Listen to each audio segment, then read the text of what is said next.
Hello everyone, आज हम देखेंगे अपने राज्य के नीति निर्देशक तत्व कौन सा है। यहाँ से भी क्वेश्चन बहुत हाई लेवल पे पूछता है, आपसे डीपली भी पूछता है, नॉर्मली भी पूछता है। तो आज हम देखेंगे राज्य के नीति निर्देशक तत्व के बारे में, ठीक है। तो इसका वर्णन कहाँ किया गया है? तो इसका वर्णन है भाग 4 में। कहाँ है? भाग 4 में। अनुच्छेद, अगर आपसे अनुच्छेद पूछ दिया तो क्या कहेंगे आप? 36 से 51 में, ठीक है। ये हो गया इसका वर्णन। और कहाँ से लिया गया था? हमारा जो राज्य के नीति निर्देशक तत्व है, कहाँ से लिया गया था? तो ये लिया गया था कहाँ से? आयरलैंड से। आयरलैंड से। ये तो सीधी सीधी बात आपसे पूछ दिया कि कहाँ वर्णन कहाँ किया गया? भाग 4 में। अनुच्छेद पूछ दिया तो 36 से 51 में। और कहाँ से लिया गया? कहाँ से लिया गया हमारा राज्य के नीति निर्देशक तत्व जो है? तो आयरलैंड से। और इसी को क्या कहते हैं? DPSP। मतलब इसका फुल फॉर्म ये होता है, इसको शॉर्ट फॉर्म है DPSP, डायरेक्टिव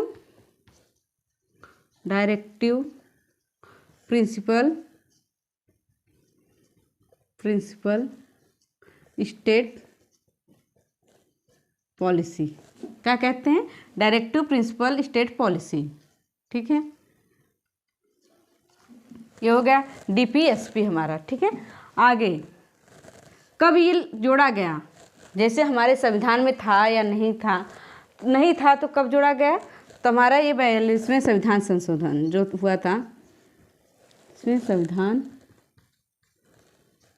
संशोधन 42वें संविधान संशोधन 1976 में जोड़ा गया।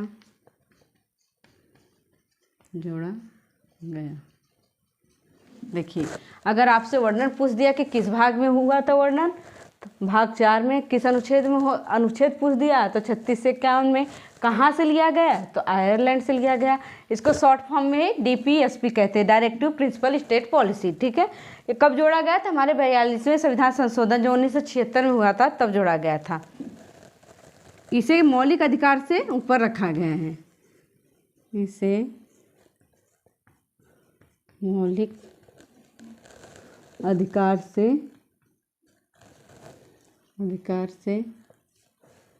ऊपर रखा गया है। किसके विचारधारा पे बना था? तो हमारा जो राज्य के नीति निर्देशक तत्व है, गांधीवादी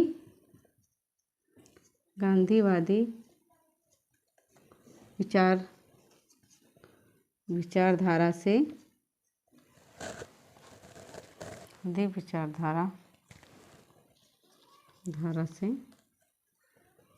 प्रेरित है। अगर आपसे पूछ दिया किसकी विचारधारा से प्रेरित है, तो गांधीवादी विचारधारा से ये प्रेरित है, ठीक है। और ये कैसा होता है? तो समाजवादी होता है। यह समाजवादी होता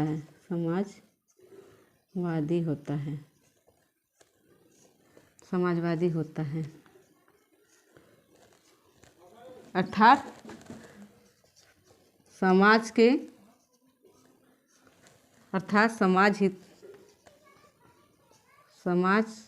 हित में कार्य करता है। यह समाजवादी होता है, अर्थात समाज के हित में कार्य करता है, ठीक है। जो हमारे DPSP हैं, ये कैसा होता है? लोक कल्याणकारी होता है। कैसा होता है? लोक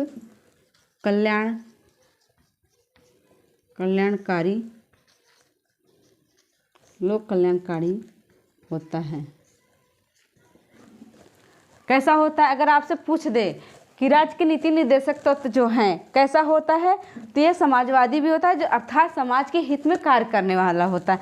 लोक कल्याणकारी मतलब ये होता है कि लोगों के हित में, लोगों के कल्याण, लोगों का उद्धार करने के लिए जो होता है, ये उसके लिए होता है। ये किस पर निर्भर करता है? तो ये निर्भर करता है राज्य के आर्थिक स्थिति पर। किस पर निर्भर करता है? राज्य के आर्थिक आर्थिक स्थिति किस पर निर्भर करता है? राज्य के आर्थिक स्थिति पर। अगर आपको किस तरह का योजना देना है राज्य में, ये निर्भर करता है कि उस राज्य का आर्थिक स्थिति कैसी है। अगर आप राज्य चाहेगा तो आपको वो लाभ देगा, राज्य नहीं चाहेगा तो आपको लाभ नहीं देगा। आप इस पर किसी तरह का कानूनी कार्रवाई नहीं कर सकते। तो क्या नहीं कर सकते? आप इस पर कानूनी कार्रवाई नहीं कर सकते। इस पर आप कानूनी कार्रवाई नहीं कर सकते। इस पर आप कानूनी कार्रवाई नहीं कर सकते। कानूनी कार्रवाई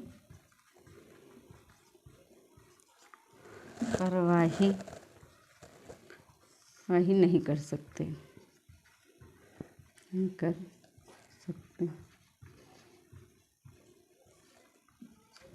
देखिए, अगर आपसे क्वेश्चन पूछ दिया कि आप किस पर कानूनी कार्रवाई नहीं कर सकते, तो राज्य के नीति निर्देशक तत्व पे वो राज्य की आर्थिक स्थिति है।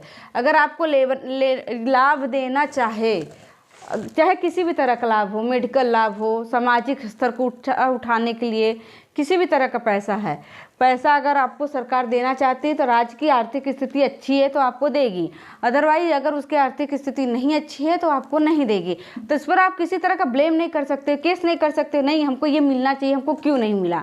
वो राज्य का मन है, उस पर केंद्र सरकार अदर किसी तरह का कानून कोई काम नहीं करेगा। ठीक है, ये हो गया हमारे राज्य नीति निर्देशक तत्व के बारे में। ठीक है, आगे चलते हैं, देखते हैं मौलिक कर्तव्य। हम लोग मौलिक अधिकार के बारे में पढ़े हैं, तो हमारा मौलिक कर्तव्य भी जानना हमारे लिए बहुत ज़रूरी है। तो मौलिक कर्तव्य के बारे में देखते हैं।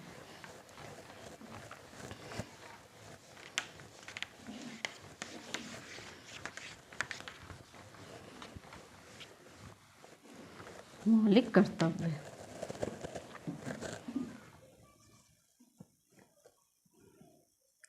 मौलिक कर्तव्य। अब देखते हैं इसका वर्णन किस अनुच्छेद में हुआ है, कौन से भाग में हुआ है, ये सब देखते हैं। इसका वर्णन हुआ है भाग वर्णन हुआ है किसमें? भाग 4 कम। अनुच्छेद कौन है? तो अनुच्छेद हमारा है 51 में। ठीक है, अभी तक हमने वो जो DPSP देखे तो उसमें क्या था? भाग 4 था, जबकि मौलिक कर्तव्य जो है भाग 4 क में है। ठीक है, और अनुच्छेद वो 36 से 51 था, और ये अनुच्छेद क्या है? 51 क में है। ठीक है, हमारा मौलिक कर्तव्य कहाँ से लिया गया है? तुम्हारा मौलिक कर्तव्य कहाँ से लिया गया है? कहाँ से? तो कहाँ से? अमेरिका USA से। ठीक है, ये है कहाँ से लिया गया है। ये भी हमारा मूल संविधान में था क्या मौलिक कर्तव्य? मूल संविधान में हमारा मौलिक कर्तव्य क्या नहीं था? मूल संविधान में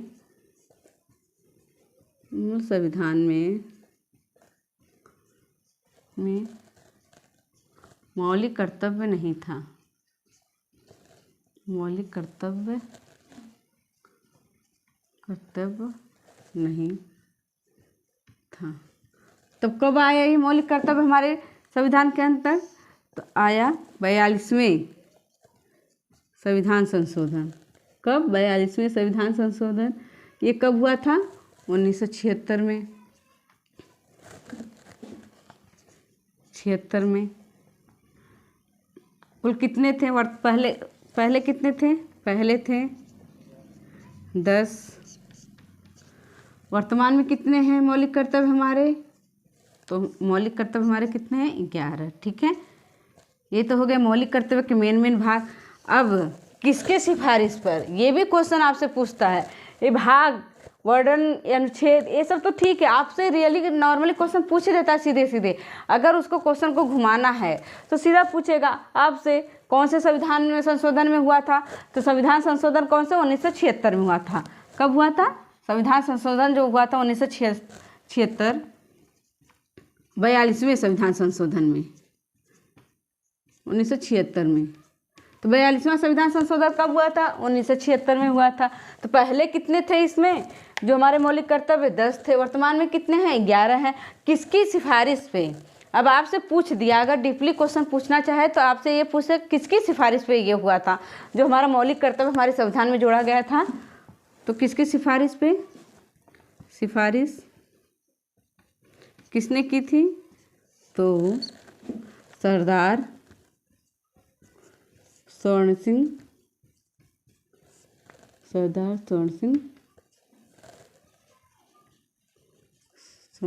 समिति के सिफारिश पर। ठीक है, तो किसकी सिफारिश पे अगर आपसे पूछ दिया तो किसकी सिफारिश पे? सरदार स्वर्ण सिंह समिति के सिफारिश पे किया गया था।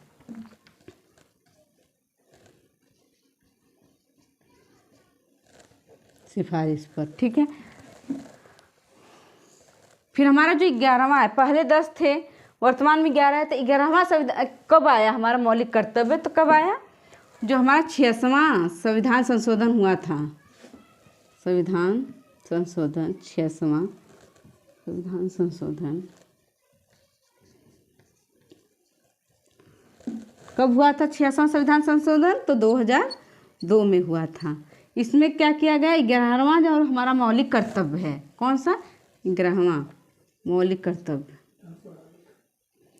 11वां मौलिक कर्तव्य को 11वां मौलिक कर्तव्य को जोड़ा। मौलिक कर्तव्य को जोड़ा गया। देखिए, अगर आपसे क्वेश्चन पूछ दिया कि हमारे मौलिक कर्तव्य का वर्णन किस भाग में है, तो 4 क में है। किस अनुच्छेद में है, तो 51 क में है। कहाँ से लिया गया? तो हमारा लिया गया अमेरिका से। और मौलिक हमारा जो पूछ दिया क्या हमारे मूल संविधान में हमारा मौलिक कर्तव्य था, तो आप कहेंगे कि नहीं। तब कब जोड़ा गया? तो 42वें संविधान संशोधन जो हुआ था कब हुआ था? 1976 में है, उसमें जोड़ा गया। तो पहले कितने थे? 10 थे मौलिक कर्तव्य हमारे, अब कितने हो गए? 11 हो गए। ठीक है, किसकी सिफारिश पे? तो सरदार स्वर्ण सिंह की समिति की सिफारिश पे ये संविधान जो हमारा मौलिक कर्तव्य जोड़ा गया। ठीक है, अब हमारे मौलिक कर्तव्य होते क्या है? जैसे हमारे मौलिक अधिकार के बारे में हमने पिछले वीडियो में देखा ही था। तब हमारे मौलिक कर्तव्य जो है हमारे देश के प्रति, हमारे समाज के प्रति, हमारे अपनों के प्रति कौन कौन से मौलिक कर्तव्य हैं, ये भी जान लेना जरूरी है। तो हम एक एक करके समझेंगे।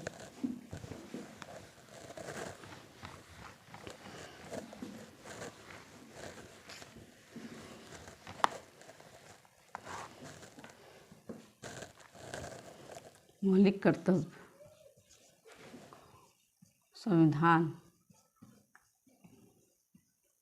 संविधान का सम्मान करना। क्या करना? सम्मान करना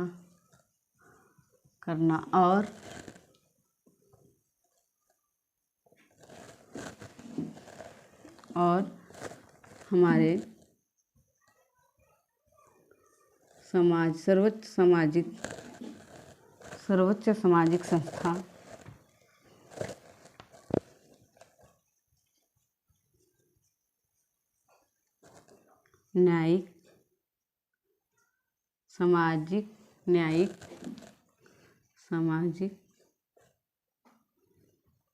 न्यायिक और सामाजिक संस्था, ये कौन कौन सी संस्था है हमारा? तो क्या है? सुप्रीम कोर्ट और हाई कोर्ट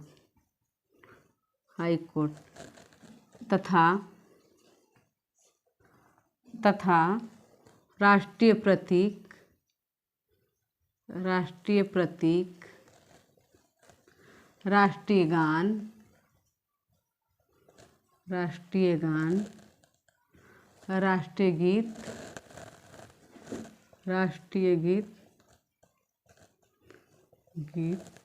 गीत का सम्मान करना।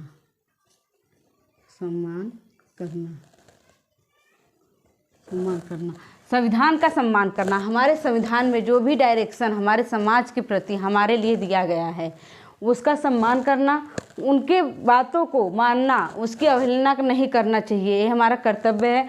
हमारा जो न्यायिक संस्था है जिससे हमें न्याय मिलता है, जैसे हमारा सुप्रीम कोर्ट हो गया, हाई कोर्ट हो गया, उनका सम्मान करना, उनकी जो भी उन्होंने बताया है आपको डायरेक्शन, आप किसी भी तरह का आप दोषी पाए जा रहे हो समाज के प्रति, अगर वो संस्था ने आपको कह दिया कि नहीं ये गलत है, आप नहीं करोगे, तो उनकी बातों को मानना।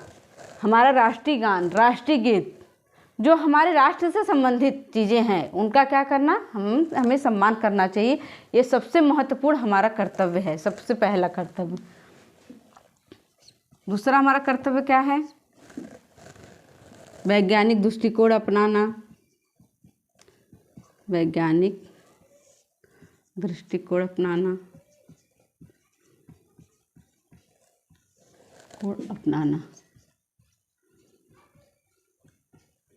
वैज्ञानिक दृष्टिकोण अपनाना मतलब हमारी जो सोच होनी चाहिए। पहले के लोग जैसे भूत प्रेत, छुआछूत, ये सब में ध्यान रखते थे, ये सब बातों पे भरोसा करते थे, लेकिन अब हमें उस सब चीज़ों से ऊपर उठकर हमें पढ़ना है, हमें अपने देश के लिए क्या करना चाहिए, किस तरह से हम अपने देश को आगे बढ़ा सकते हैं, अपने समाज को, अपने घर के बच्चों को आगे बढ़ा सकते हैं, इस तरह की हमें सोच रखनी पड़ेगी। यही होता है हमारा वैज्ञानिक दृष्टिकोण।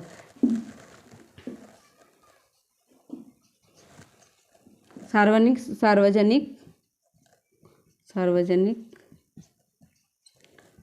संपत्ति, सार्वजनिक संपत्ति की रक्षा करना। तीसरा क्या है हमारा? सार्वजनिक संपत्ति की रक्षा करना, अर्थात सार्वजनिक, जैसे सार्वजनिक बस स्टॉप हो गया, हमारा रेलवे स्टेशन हो गया, इन सब चीज़ों पे जो वहाँ पे लगाई गई हैं। कई बार सुनने को आता है कि रेलवे स्टेशन का बल्ब चोरी हो गया, घड़ियाँ चोरी हो गई, या बेंचेस चोरी हो गए बस स्टॉप के। तो ये सब चीज़ें जो है हमारे पैसे से है, किसी न किसी से सरकार हमें टैक्स के रूप में हमसे वसूल करती है, तब हमारे लिए सुविधाएं बनाती है। बसों की तोड़फोड़, अगर आप किसी तरह का आंदोलन करना चाहते हैं तो करिए, लेकिन अपने सार्वजनिक संपत्ति को किसी तरह से नुकसान नहीं पहुंचाइए।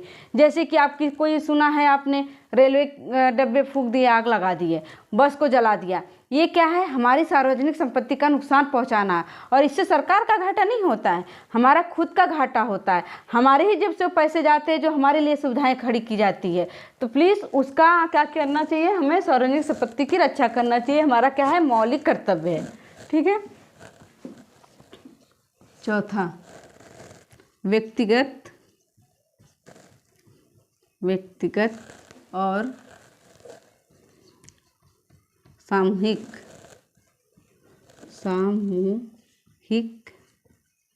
भलाई के लिए तैयार रहना। भलाई के लिए तैयार रहना। इसका मतलब ये है कि हमारे प्रति कोई भी गलत कर रहा है, चाहे हमारे घर में हो, चाहे हमारे समाज में हो, चाहे हमारे देश में है, अगर हमारे प्रति गलत कर रहा है तो हमें क्या करना चाहिए? उसके लिए लड़ने के लिए हमारी खुद की भलाई पहले हम करेंगे, तब समाज को बताएंगे कि नहीं हमारे साथ ये गलत हो रहा है तो हमें नहीं होना चाहिए, तुम्हारे साथ ये गलत नहीं होना चाहिए। तो पहले अपने प्रति जो है भलाई है, आप पे कोई किसी तरह से बिना वजह से हाथ उठा रहा है, किसी भी तरह का आपके साथ गलत कर रहा है, तो आप क्या करिए? पहले उसके लिए तैयार रहिए कि नहीं हम लड़ेंगे इस चीज़ के लिए। और उसके बाद समाज में किसी के साथ गलत हो रहा है तो उसके लिए भी आप क्या करिए? हमेशा तैयार रहिए, उसकी भलाई के लिए, समाज के लिए और अपनी भलाई के लिए हमेशा क्या करना चाहिए? तैयार रहना चाहिए। पांचवा, राष्ट्रीय आंदोलन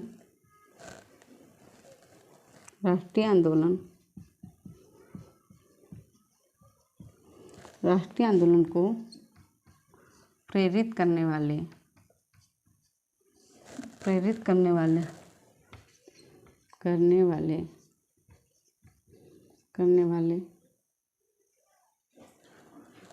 सॉरी, किसी वजह से टेक्निकल प्रॉब्लम की वजह से वीडियो रोकना पड़ रहा है, तो प्लीज़ वीडियो को लाइक और सब्सक्राइब जरूर।